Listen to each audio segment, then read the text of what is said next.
In this code lab, we're going to create a Xcode project, and we start by selecting new project. We're using Xcode 14.0.1 for this code lab.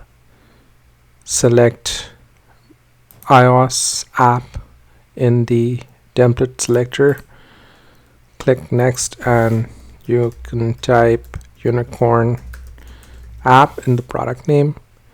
Select an organization identifier, a bundle identifier. You could select a team if you want to. Select the interface and language to be Swift. You don't need to select core data. Hit next. Save to any folder. In this case, we're selecting the CodeLabs folder. Once you have the content view render, you could show the editor, or you can show the canvas.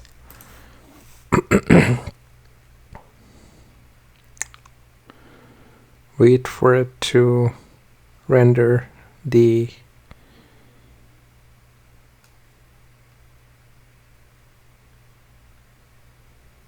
default, so it just says hello world, but we could modify this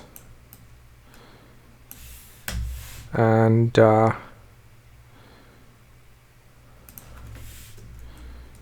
say navigation code lab. So here we're going to learn about navigation. So in the code lab README file, we have an example of how to do navigation. So in Xcode 16 and higher, we have, or iOS 16 and higher, we have a navigation stack and a navigation link. So the way a navigation stack works is, actually, let me fix the code here. This list is embedded in a navigation stack, and that should close it out. So we commit that change. So now we can see that the list is embedded inside this navigation stack. So let's do that here. We can get rid of the vstack, create a navigation stack, open curlies, create a list, open curlies, create a navigation link. Here we can select a payload and give it a value of payload. So this value gets sent to the destination. So if we had multiple items in the list, we could have payload number 2, payload value 2, and similarly payload 3, payload value 3. And in the modifier, we can select navigation destination and select the hashable value. In this case, the hashable we are using is string, and the destination is the destination for this navigation. So in this case, it would be, let's do that again. So let me create some room here. So the navigation takes in a parameter called for. which takes in the string hashable, and for our destination we have our closure here, and the destination gets a string, and we can set a foreground color on it. So that's our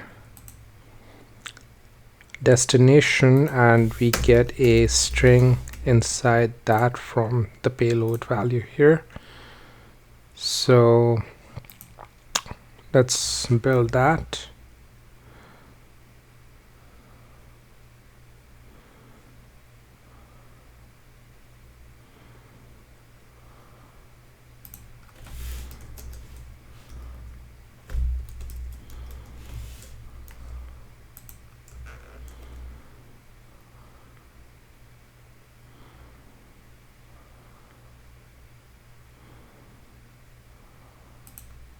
Oh, I forgot the in here. So let's run that.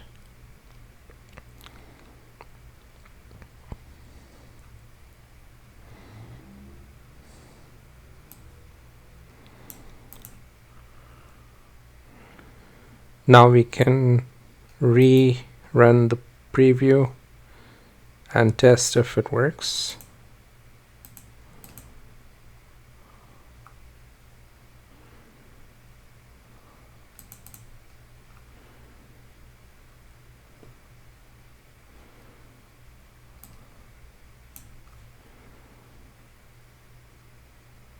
So we click on the payload,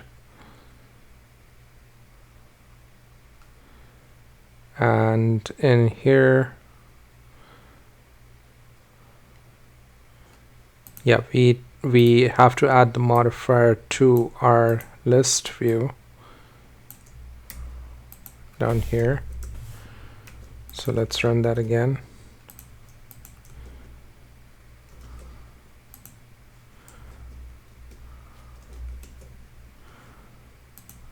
And now we can see that the payload value has been sent over, the second payload value and the third payload value.